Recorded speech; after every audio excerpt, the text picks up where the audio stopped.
Welcome to No Tourists Allowed, a podcast where two recognized travel industry executives with a combined 71 years on the inside of travel and technology give up their secrets to the thing everyone wants to do.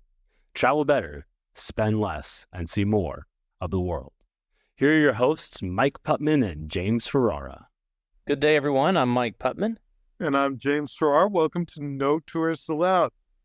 Mike, we have a very special guest this week, and so we've got a lot to talk about today, but we're going to jump right in with our special guest because she is a busy lady. She's a legend in her own time, and if I do the math correctly, I'll say that while you and I have a combined 71 years in the industry, our guest today puts us over 100. The Senior Vice President of Sales and Trade Support and Service at Royal Caribbean International.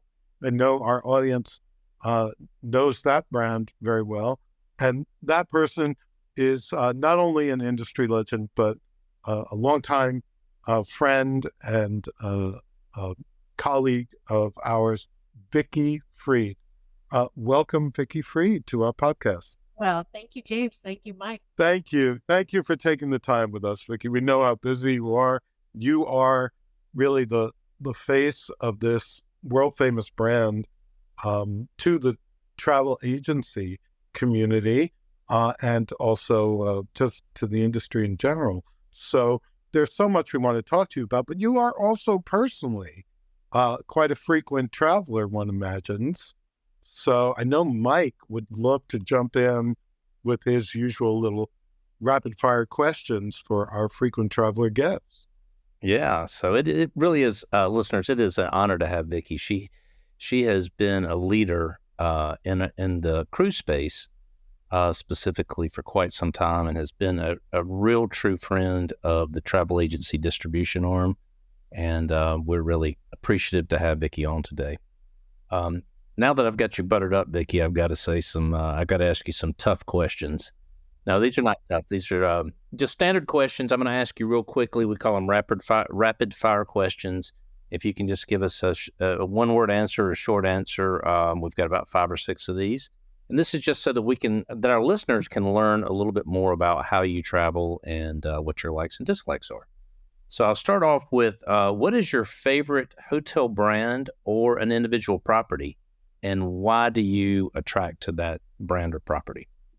Okay, Mike, I'm going to cheat on this answer, and I'm going to tell you my favorite brand, of course, is Royal Caribbean, because we are sort of a hotel at sea. But I will say that I probably favor the Marriott brands if I had to pick one particular brand, because they have a variety of different properties and different brands within their segment. And so I can always find a brand within the Marriott Corporation that I do enjoy.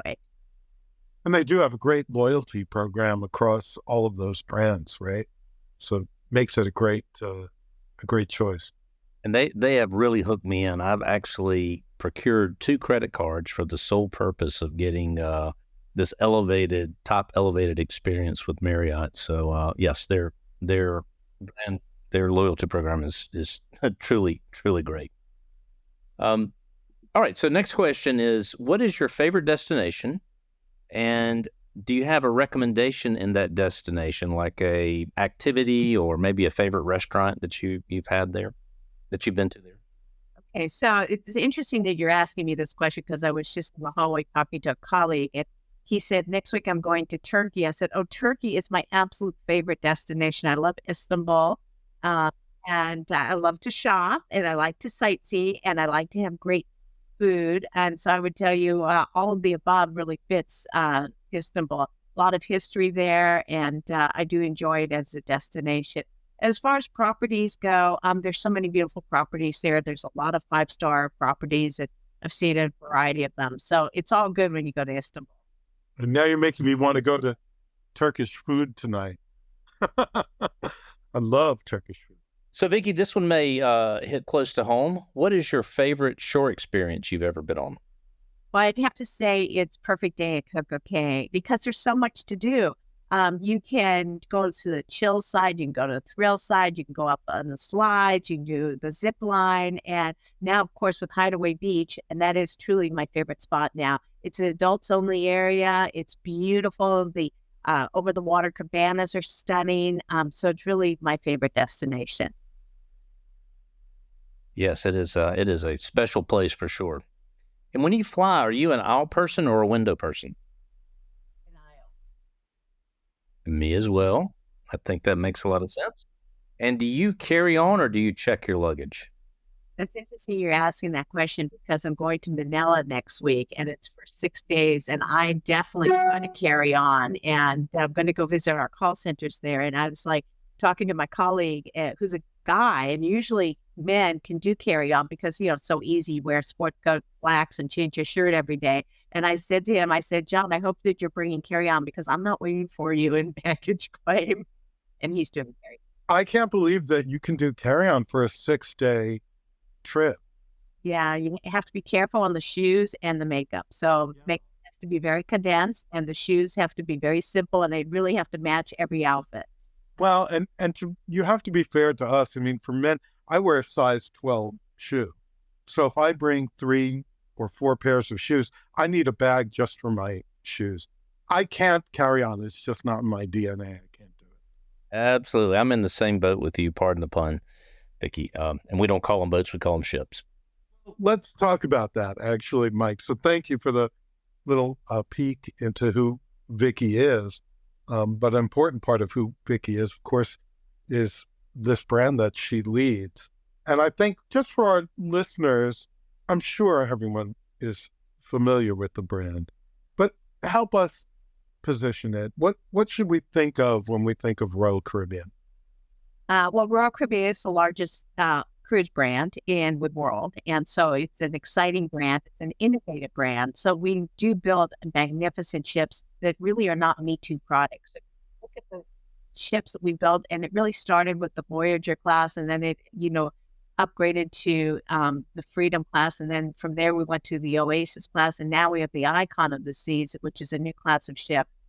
It is really the way in which we design and dream about what could be and what is. And so when we start with a blank piece of paper and we just say, what would we want this ship to look like? And we don't go out necessarily to build the largest cruise ship in the world. We just want the cruise ship that has the most bells and whistles and the excitement for our guests. And then to kind of like describe Royal Caribbean as a brand, and in a real quick soundbite, it's that unique combination of quality and energy combined. So when you think about that, there's a lot of brands out there that are quality brands, which we own several of them. We own Celebrity Cruises and Silversea. There are other brands out there that have energy, but nobody has that unique combination of quality and energy combined. So we have the quality aspect of the cruise, but we also have all of the energy that goes on board the ships, with the ship's design and then the entertainment and the music, the food and the choices and the accommodation. So it really is the complete package. I had the pleasure of being on Icon with you recently. And of course, everyone talks about it's the largest ship in the world. And I get that, but that's really not what the ship is about. That's not what the experience is about. And I was amazed, actually, that the public spaces were so spacious. And I never felt crowded. And every elevator that opened was empty, right? I mean, it just was... And it was a full, close to full sailing. So I just felt it's not about the size. So the good thing about the size is that it allows the ship to contain so much to do. And it was the first time that I ever felt that I was on a cruise ship, let's say for a week, and might not be able to do all of the things that there are to do in that week. In that sense, it's like going to one of the big famous theme parks, and giving up on the idea that you're going to do everything in a day or two, right? There was just so much, and so much for so many different types of guests, of passengers, including their luxury dining experiences and their quiet adult-only experiences, and there's all of that. So, I reported about it here, Vicki, on a prior podcast, so I won't take up the time, but it was really an amazing experience, and it's just one of the experiences you can have through Royal Caribbean. You mentioned Perfect Day as your favorite excursion, and this is Perfect Day at CocoCay, everybody, and it is a private island owned by Royal Caribbean that has been developed into a destination all its own, right? You mentioned the zip lining and some of the beaches and some of the activities and excursions that are available. For me, it was the private restaurant at Cocoa Beach, because that's how I think. I thought that was really amazing too. That's a luxury experience, because there you can have your lobster and you're overlooking the beautiful ocean, and you have the pool, the infinity pool, and you have the over the water cabanas there, and you just have so many options. And it is a really beautiful place to just chill and relax and have a wonderful meal.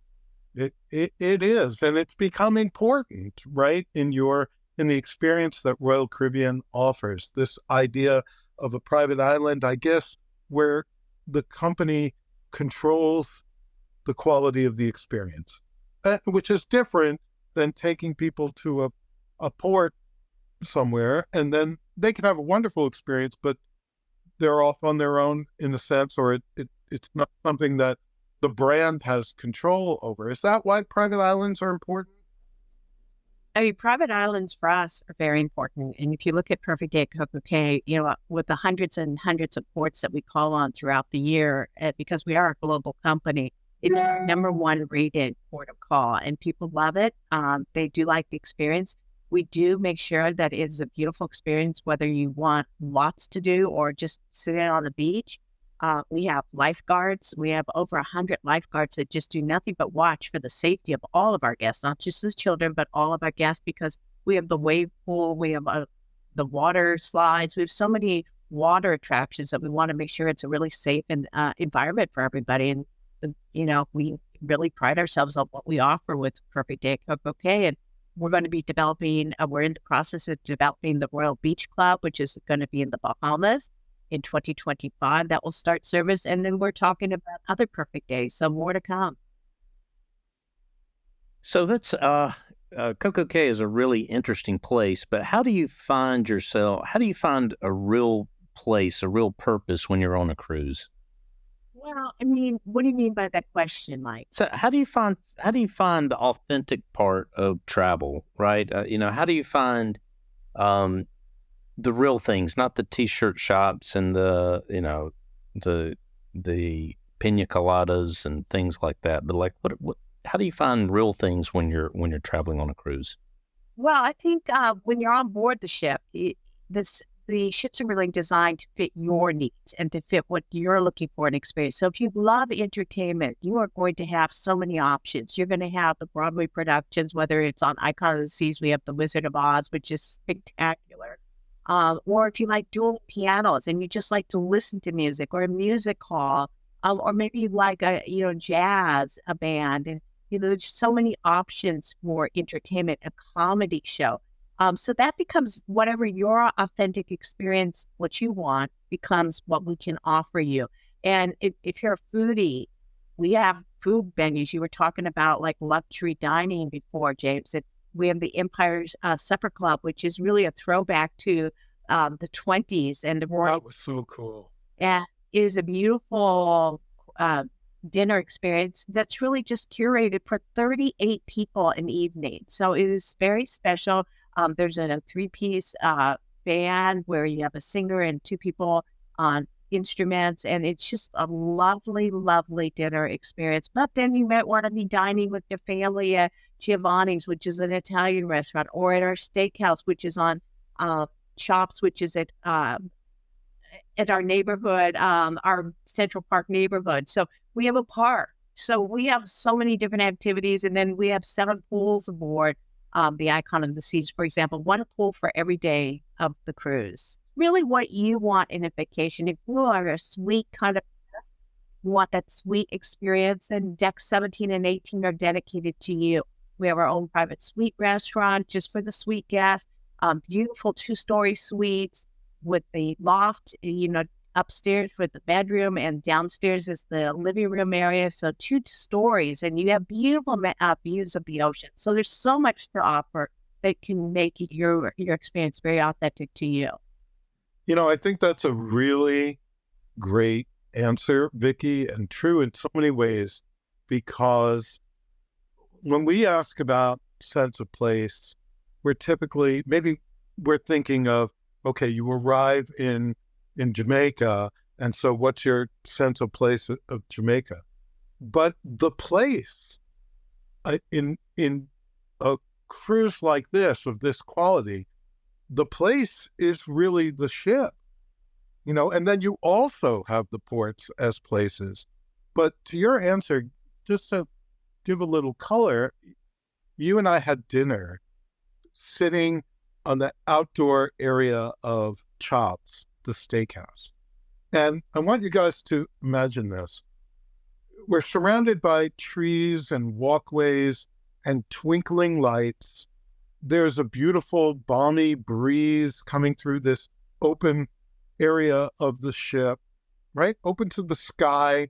And there was somewhere a jazz guitarist playing. And so that music was kind of wafting down the pathway through the trees. And it was a magical moment. It was a place. We had this beautiful sense of place at that moment. Or I had dinner in Coastal Kitchen one night with a beautiful duck entree. There's just so the sweets, as you mentioned, the entertainment. There are 100 places on board that ship with sense of place. So I think that's really a special answer. Yeah, if you look at entertainment, for example, we're the only cruise brand that offers entertainment across 4 different stages. Of course, the main theater, and many cruise lines have main theater shows. And then at the aerial, things that happen in the air. And if you saw the Wizard of Oz, you saw the bed flying in the air, and you just saw so many beautiful acrobatic performers. And then we have the ice shows, which are spectacular. And the ice shows are on many of our ships. And then we also have the aqua theater shows, which is the Aquadome on the Icon of the Seas. But on the Oasis class, it's the aqua theater, which is, where they have divers and really just beautiful stories. It's sort of like at the Bellagio Hotel, you have and that was really the concept early on when we started building the Oasis ships, is to have an aqua theater show that just brings you into a different place, and it's just stunning. I got to say, I was lucky enough as a child to grow up sailing on Royal Caribbean back in the days of the Song of Norway, the Sun Viking, the Nordic Prince. And, the one thing that really impressed me about Royal was the quality from ship to ship, the experience. Even at that was a very early stage in the cruise industry, but there was a great deal of consistency, high-level product, and fabulous service. And I know that holds true today, which is really a landmark of Royal Caribbean's brand. We've always had a belief, if you treat the crew right, the crew treats our guests right. And so we put a lot of emphasis on the crew and their accommodations. And they have their own neighborhood with their own windjammer and wonderful cuisines from all around the world. And they have their own gym, and they have their own crew bar and crew lounge. And, so we try to make it as comfortable for them, because then it all works out beautifully. You take good care of your staff, they take good care of everybody else. Absolutely. There's been a lot of talk about cruise lines and the environment. Do you have any thoughts about, are there things Royal Caribbean's doing to improve that image?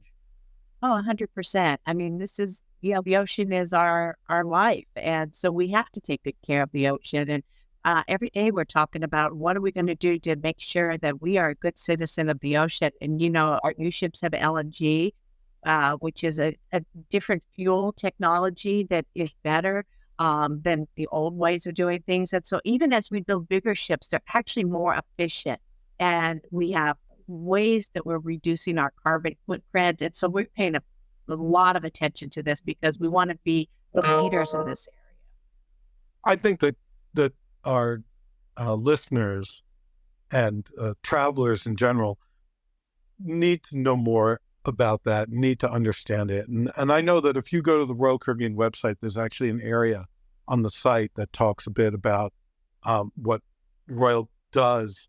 But let's just say that I don't think travelers are aware enough of the millions and millions of dollars that are spent by Royal and by your colleagues in the industry to protect the oceans, protect the animal life in the oceans, to give back to the communities that we sail to, and so on. We are sometimes, not sometimes, we are often unfairly scapegoated in the cruise industry by the media, who they love a great headline. During the pandemic, same thing. The media tried to blame cruise lines for the pandemic, or to say that it was somehow more risky to be on a cruise. And now we know that's not true. I mean, the industry has come through the pandemic with flying colors. And I was interviewed a couple of times on television and got some attention for having said that a cruise was actually safer than a hotel room or an Uber ride, right? Just cruise lines have always paid more attention to cleanliness and sanitation than anyone else. So this is another area. Now we're talking about environment. It's another area where people just need to be educated. So guys, go out there and educate yourselves. You will feel good about taking a cruise vacation as it relates to environmental responsibility. So, Vicki, are there any ideas or travel hacks that you might have that you found while you're traveling to maybe make your life or your travel experience easier through an airport or on a cruise ship or at a hotel? Always check your passport. I have TSA pre-check. I also have Clear. I try to find the fastest way to maneuver through an airport. But one of the things that it's my little secret, I don't know if it's a big secret, but one of the things I like a bar of soap. And when you go to hotels nowadays, they have only liquid soap. And there's no washcloths hardly anywhere. I mean, in Europe, you can forget about having a washcloth, but even in the U.S., there's very few hotels that are providing washcloths.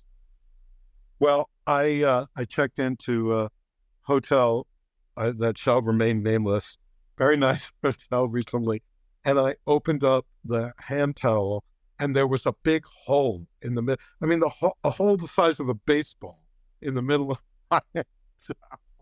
But Vicki, I don't think we've heard the bar of soap before. That's a great one. That is a good one. Absolutely. Well, listen, we want to thank you very much for being with us. I know our listeners found a lot of good advice here and a lot to be interested in. So thank you for taking the time, and it's great to see you. Well, thank you, James. Thank you, Mike. It's been a pleasure to be on your show. You're welcome back anytime. Thank you so much, Vicki. That was a lot of fun talking to Vicki. Many memories with her in the past. I'm sure you have too as well, James. But what an icon in the industry to have on No Tourist Allowed. Yes, sir. And we have a great giveaway that we are putting together for one lucky winner and a guest of their choice. We've got a fabulous vacation giveaway, and many of the rules will be shared with you, our listeners, next week as we put the final touches on this promotion. But stay tuned. Listen to the podcast next week. Go to the website, notouristallowed.com, and you'll find more information there. But this is going to be a season-long giveaway, much like our last season had a nice trip. And one of our lucky winners will win a fabulous trip for two. So on to the news. There's a couple of things that are kind of newsworthy this week, James, I wanted to share with our listeners. And one has to do with a new policy that American Airlines actually just announced today. And this new policy is it's a little bit predatory towards some other distribution channels. American has... Oh, an airline being predatory and unfair? How could this be, Mike? But things are getting tougher and tougher in this space. And again, I think it has to do with these airlines having their own space. If you live in Dallas, you're going to fly American or Southwest, because that's who has the nonstop flights. If you live in Atlanta, you're going to fly, Delta. Maybe there's some sprinkling of Spirit and Frontier in there, but you don't have much of a choice. And it's not a true monopoly, but again, like I've said before on the podcast, if you had Bill Gates's money, you could not start a competitive airline tomorrow because there are restrictive things that the government has in place, landing slots, approvals, et cetera, that prohibit what I call free trade or where people can really get in and start up another business and be competitive. So it's really anti-competitive. But here's what American has done. They have come out with a policy kind of choking the distribution, as I would call it. And they are now taking into consideration where you buy your airline tickets. So today they announced that you will only earn miles and loyalty points on American Airlines when you book directly with American or their other eligible partner airlines. They're part of One World, so I'm assuming it's those airlines. And again, the reason they do that, it makes their cost of distribution lower, and they have more control over somebody that's going to American to buy a ticket rather than going to a travel agent. Because if you go to a travel agent, the travel agent may tell you about a less expensive flight on Delta or Frontier. But if you go to AA.com, you're buying American Airlines tickets, right, or one of their partners. The second condition is if you are an Advantage business member or you are a contracted corporate traveler. So if you have a contract with American or you're part of their Advantage business program, then you can get loyalty points and mileage. And then the third category is if you book through their preferred travel agencies. So there's not a lot of detail about this, but we're assuming that these preferred travel agencies are travel agencies who have their NDC content, which we've talked about before. And there's a lot of major travel agencies and I would assume vast majority of smaller travel agencies that are not going to be considered a preferred travel agency with American. So your choice is if you're an American flyer, and this is really disappointing too, because right now they're just rolling over into their new year of eligibility for the elite status, which starts May 1st. So you have up until February 29th of 2024 to qualify.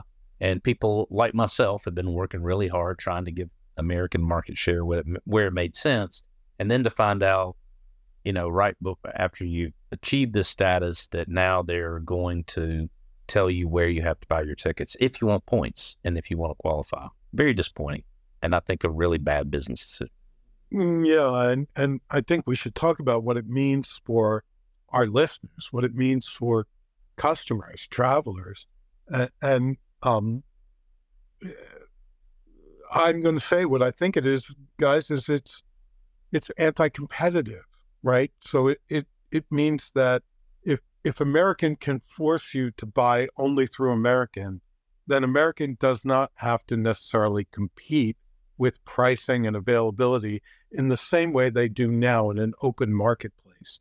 You go to a travel agent now, or you go to a booking engine now, and you've got all the available flights put next to each other, and you can compare schedules and pricing and seating availability and so on.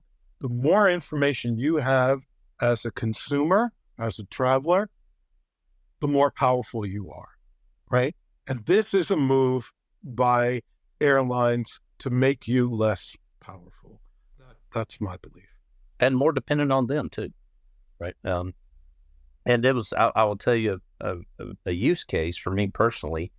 I had looked up a flight on American recently, found the flight that I wanted. I have an American Express point, so I called American Express and they convert points into dollars.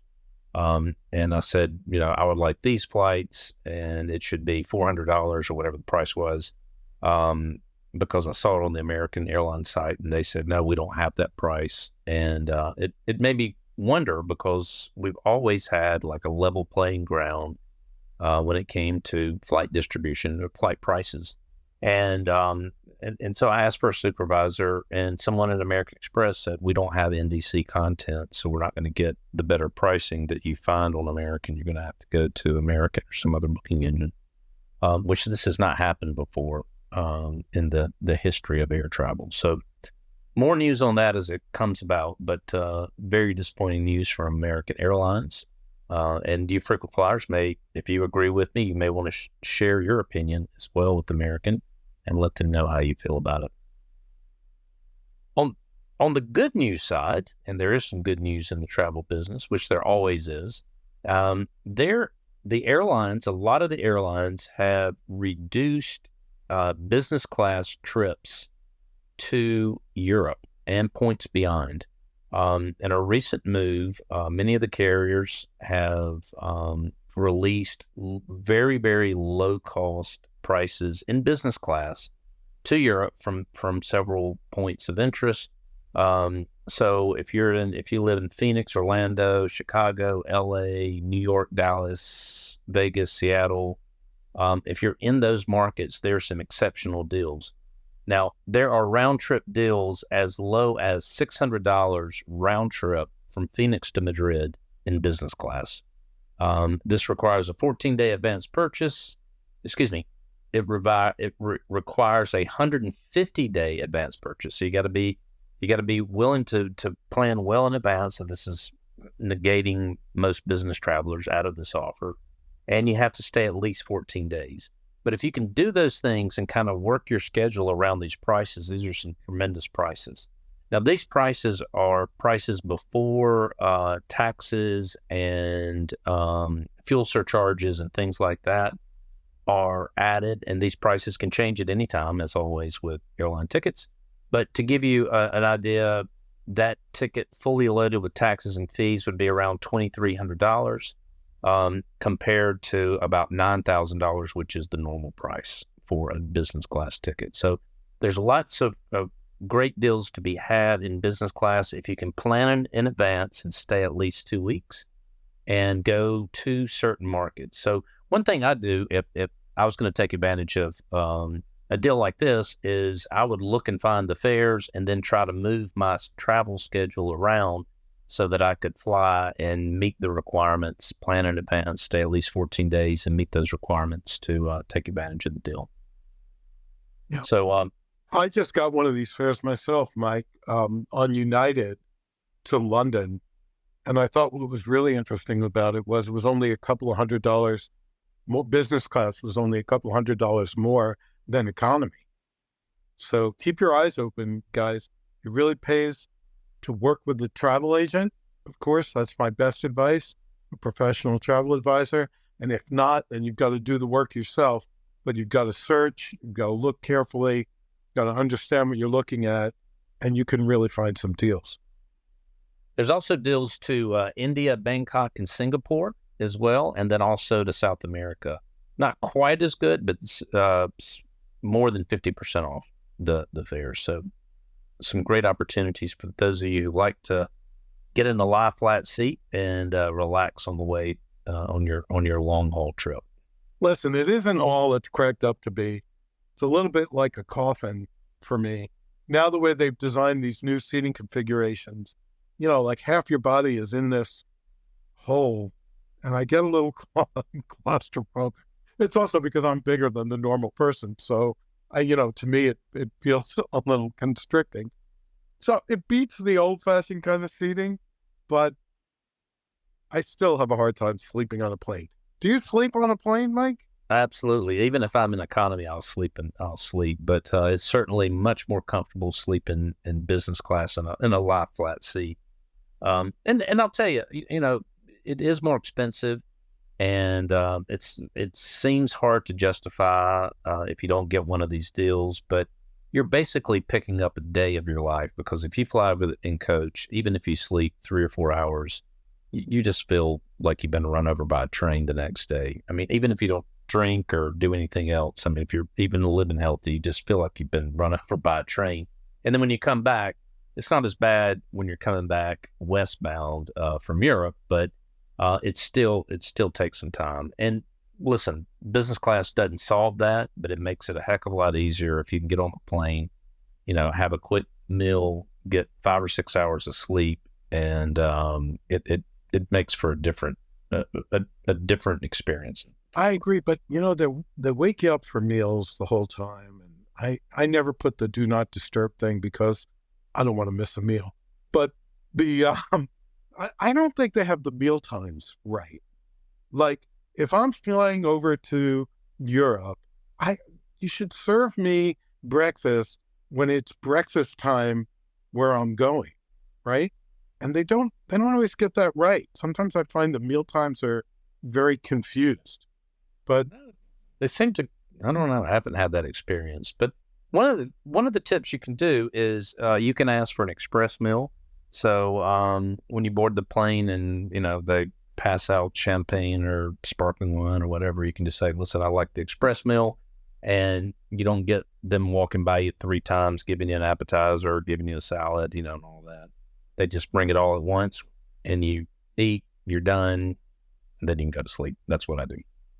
You can also pre-order what you like now, so you don't have to worry about them running out of anything or not having the choice that you like. You can tell them in advance that you want the salmon or whatever it is. Okay, Mike. Well, look, a lot of good stuff on this episode, a lot of value here for a traveler, and of course our giveaway, right? So we want you guys listening in and watching the website. We're going to give you different ways you can get multiple entries into the drawing for this and increase your chances for our free vacation giveaway. It's going to include a lot of good stuff, but you need to do a few things in order to get your name in there. Absolutely. Well, thanks so much for listening, folks, and we look forward to coming to you next week. And in the meanwhile, feel free to send any comments that you have, as many of you have done, to the No Tourist Allowed website. And we'll be happy to answer questions and maybe even talk about a topic that might be of interest to you on one of our future episodes. Absolutely. Or even if you have a guest in mind that you think we should invite to talk with you, we'd be happy to do that too. So get on the website, correspond with us, get interactive with us, engage like some of you have, and makes this time we have together even more fun. Thank you so much for being with us, guys. Thank you for joining NoTouristAllowed.com. We'll see you next week. Bye-bye.